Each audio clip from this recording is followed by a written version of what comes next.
Hello students, in this video we are going to be going over the syllabus. So settle in, grab a blanket or something yummy to drink because it might take a while. Of course you can read the syllabus on your own, but I find that it is a lot of reading to do and sometimes it helps to have someone walk through it with you. So keep in mind that some of these details might vary from semester to semester, but the general course guidelines are going to be the same. So on your syllabus at the top here, that's where you're going to find what section you're in. My phone number is going to stay consistent, as well as my email. My office hours may change from semester to semester, but you'll want to verify when my office hours are in the syllabus. Email policy is the first thing. Email is honestly the best way to reach me. You can call or text that number, but email is probably the easiest and best way. If you need to reach me during my online office hours, I will be in front of my computer, so emails will be answered pretty quickly. You can also Gchat or Skype or I don't know, whatever. If you want to have some sort of face-to-face interaction, that's an option during my online office hours as well. Please keep in mind that with email, I am going to be regularly checking them from 9 a.m. to 5 p.m. during business days when I am not teaching class. Fridays I'll be teaching class most of the day, so it may take me a while to respond on Fridays. Emails received after these hours will get my attention and full consideration the next time that I log on. Last minute emails may not be returned before an assignment is due. If you need some help or some feedback and it's 11:58 the night that something is due, you may not get a response from me. I'm going to be asleep. But I do try to get back to people within 24 hours of getting your email if it's sent on a business day. Keep in mind that your emails should be appropriate in their tone, format, and content. And be very sure that you are clear in all of your questions, just because if we're communicating mostly by email, we want our communication to be as clear as possible. Now, before you email me, please abide by the rule of 3. The rule of 3 means that you have checked 3 other sources before asking me. So if you have a question, make sure that you refer to the syllabus, the course calendar, the assignment description, any rubrics or grading criteria, that you look at the student samples, maybe someone else in the class, checking over your notes or the textbook. Anything that we have at our disposal will probably answer, I would say, 99% of your questions. But if you have checked 3 other sources and you don't know the answer, I am more than happy to answer your questions. I also don't want you to be scared to ask questions, but abiding by the rule of 3 really cuts down on things that students ask, like, hey, when is this assignment due? Or how do I submit to Blackboard? Things like that are already answered in the course schedule and in the videos online. So it really helps if students check those first, but I'm never going to get mad at you if you have a question that you can't find the answer to. Here's where you are going to find our required text and our materials. You can use any text, any version of the text that is going to help you most. You're also going to need access to Pearson My Writing Lab account. You should also have a professional email account that is linked to Blackboard. So if I email you or put an announcement in Blackboard, it goes to the email that you use most. A lot of students have their ASU email account linked to Blackboard, but then they never check it. That's not helpful. You need to link your accounts to the email that you use most. You also must have reliable internet access. We will be using Blackboard, so you need to have reliable access to Blackboard. You also need to be able to format your documents as PDF, Doc, DocX, or RTF files. If you do not have Microsoft Word, you can get it free through Word 365 with ASU. Google Docs will also save as Word documents, but you have to click Save As or Download As and make sure that you download it as the right thing. I would use a USB or Google Drive to back up all of my work, and make sure that you're familiar with the Writing Programs website. We will be using Blackboard for everything. I think I've said that like 3 times, but we will. You can watch the video in week 1 to see how to access Blackboard if you're unfamiliar with it. There's also some instructions here. This course is to help you write more effectively. In a nutshell, that's what the course is. It emphasizes workplace and technical communication, and it's going to prepare you to write in any business setting for any type of writing that you're going to do. So we're preparing you to utilize various styles and different types of writing so that you can be prepared for anything is the overall goal. We're also going to work on transitioning from academic to professional writing. There's a big difference between the two. Improve your ability to communicate and write effectively.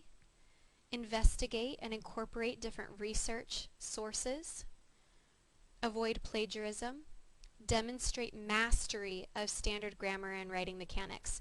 We are not going to be practicing grammar in the class. You should already have a working knowledge of grammar and mechanics. If you don't, the extra modules in my writing lab can help with this. We're going to utilize different strategies and organizational techniques. We're going to work in groups, and we're going to work on how to present things visually. Then these are the course objectives. Hopefully, by the end of this course, you will be able to evaluate the rhetorical situation for any business context, produce effective documents, plan and participate in collaborative projects, incorporate different types of research, different types of writing, revision strategies and editing into your writing tasks, analyzing different types of writing, adapting tone and style, doing different types of research, incorporating technical and analytical data, that means using visuals, giving and receiving constructive feedback, using different technologies, and basically developing strategies to communicate effectively in different cultures. Alright, time and effort commitment. A lot of times students think that hybrid courses or iCourses are going to be much easier. That's not necessarily true. You can set your own time and place to study, but it's still going to take the same amount of time that a regular face-to-face course would take. You are not going to be able to wait until the end of the semester to do all the work at once. It's going to be your responsibility to ask for help if you need it. I found a typo. Oh my goodness. Alright, according to ASU Online's Learning website, you need to be prepared to spend at least 3 hours per 1 course credit. So for a 3 credit hour class like ours, you're going to be spending 9 hours or more a week. That includes doing our activities, watching lectures, doing the assignments. So you need to be prepared. This is going to be a significant chunk of time. If you think that you're not going to be able to dedicate 9 hours a week because of work or other classes, then I would recommend that you wait to take this class until you have the time to devote to it. It's not going to be something that you can wait until the end and still try to pass. There are 3 main units to the course: an employment packet, report project, and proposal project. In addition to the 3 units, you're also going to make a digital portfolio, and we're going to use my writing lab to help reinforce the key concepts from the textbook, and my writing lab will also be used to calculate attendance for the course. In the employment project, this is the unit that students, I think, it's about half and half. Students really like the employment project. Some like the research process of the report and the proposal more, but many students like the employment project because it's very practical. By the time we're done with this unit, you're going to have an amazing resume, a cover letter, ready to go for a job application. So it's a really great unit that's going to help get you off and running, ready to enter the professional workplace. This is also where we're going to have some extra credit opportunities that correspond well to the activities that we're doing. So this is where I recommend you complete the extra credit, is during this unit, but you can complete it later on in the semester if you choose. The report project is a project where you're going to learn how to write a formal report. It's going to be about social media and how it is used in retail businesses. So there's a couple smaller pieces, the plan and the research chart, and then the final report. The proposal project is going to be a group project, and you're going to make a persuasive proposal based on the research that you did in the report. So they build off of each other. They're not two completely different assignments. They build off of each other.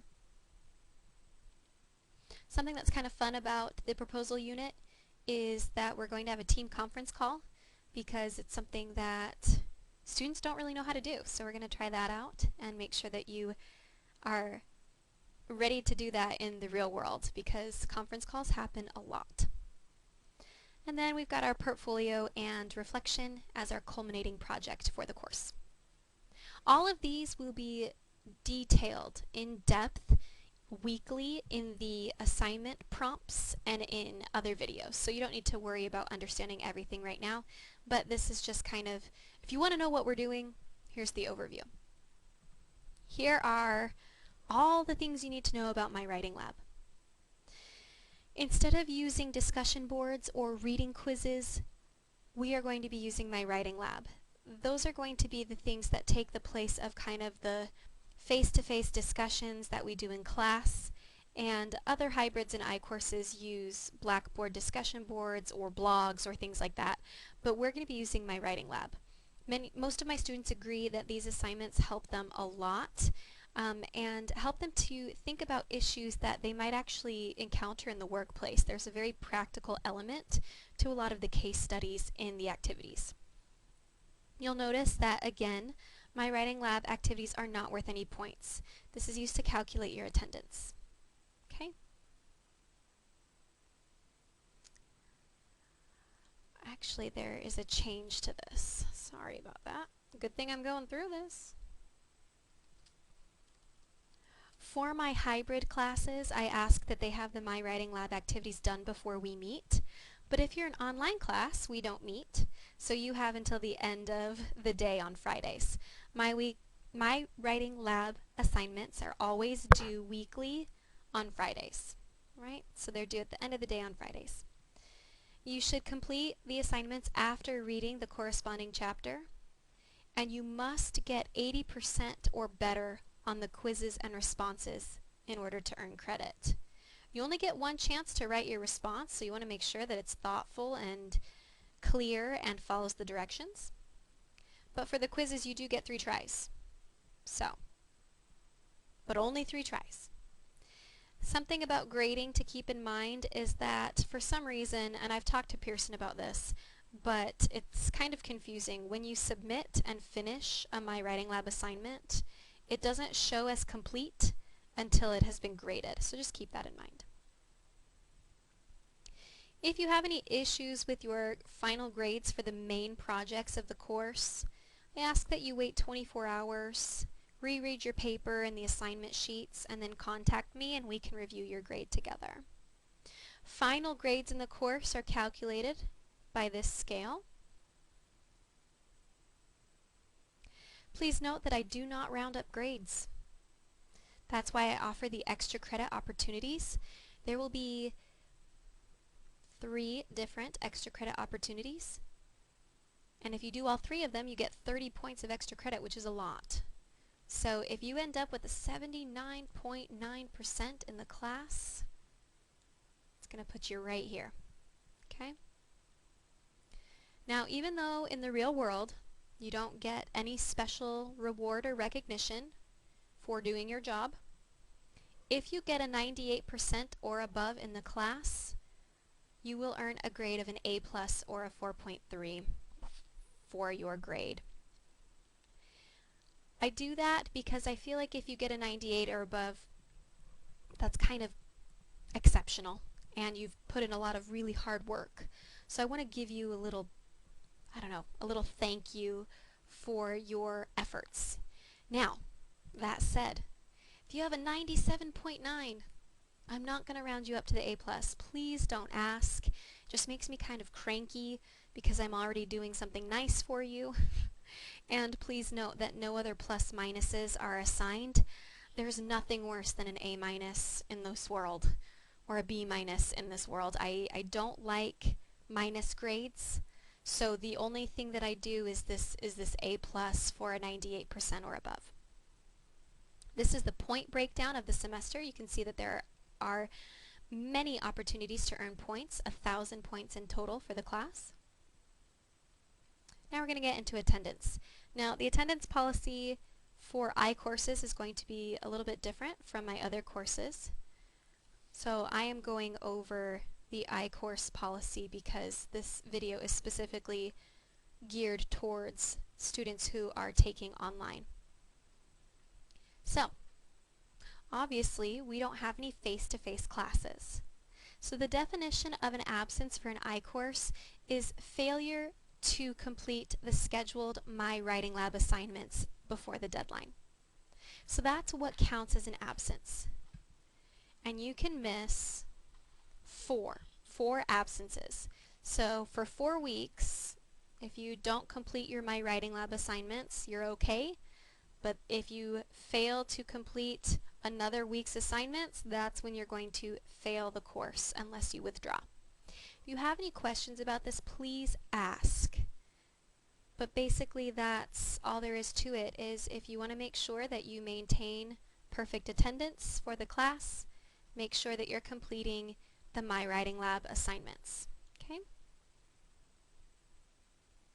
This is a note about technical problems. If there is, some catastrophe and ASU computer servers or ASU's internet is down for 12 hours or 24 hours, we can work something out. But if there's a small glitch or Blackboard is down for a few hours, that's not going to be an excuse to not turn in an assignment. You need to make sure that you allow enough time to try again later, or to get to a place with more reliable internet, or to use a different computer, things like that. So just plan ahead. If you don't log in, if you don't complete any work for the first week of classes, you're going to be dropped from the course. So make sure that you email me or reach out to me, start completing your work for the first week to make sure that you're not dropped from the class. These are all really important. I'm just kind of going through them quickly, but please take the time to read them on your own about grading, about the public nature of your writing. Late assignments are not accepted, period. The reason for this is because late assignments are not acceptable in the business world. You can't just turn something in whenever you feel like it and expect your boss not to get mad at you. So you must turn assignments in when they are due, in the way, the format that I ask you to submit them. So you may not email me a paper. You have to submit it through Blackboard. Now, that said, I know that life happens and things are busy and people forget and people have kids and jobs and other classes. So I do have a late pass.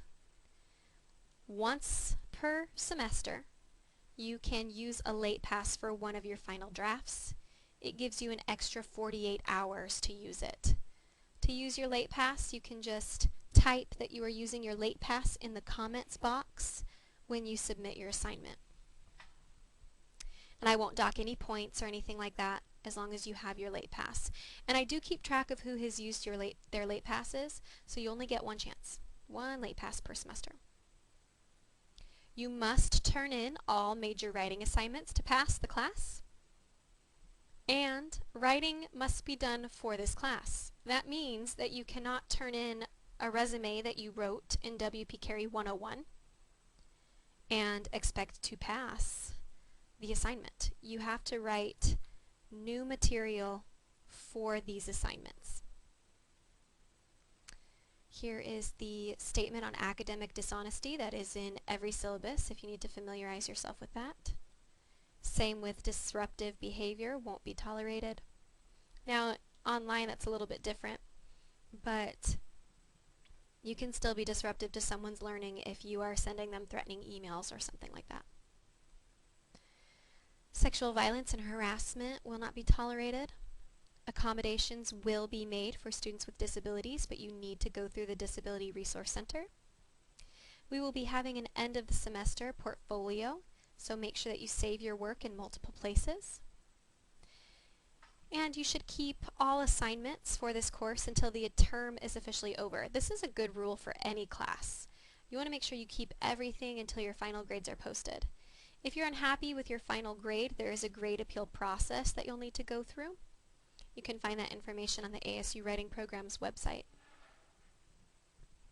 Please follow the required paper format for all of these assignments. For the most part, we'll be using Times New Roman 12-point font, but business writing is usually single-spaced, so you may have to change the margins and the spacing in Word's default page setup. Okay? The submission policy is kind of harsh, but please understand that this is to make the class go smoothly. Technical problems are not an excuse for late work. Papers must be submitted using doc, docx, RTF, or PDF files. I do not have a Mac, so if you submit something in Pages, it will be unreadable. Therefore, I cannot give you credit for it. You must submit in a doc, docx, RTF, or PDF file. If you're using a Google Doc, you should download as a Word document or PDF, and then you can submit it to Blackboard. Incorrect files or corrupt files are not considered to be submitted.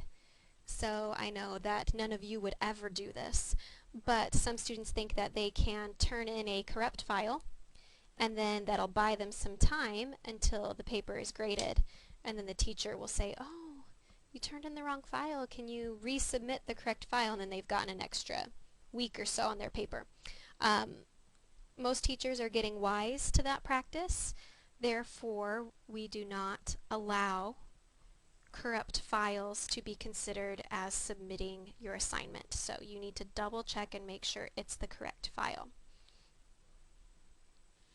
Blackboard only lets you submit one time, so you need to make sure that you review your submissions before completing the submission process. You cannot email me a paper. They must be submitted through Blackboard. We will be practicing how to submit to Blackboard. In our first week, you have your first assignment to submit.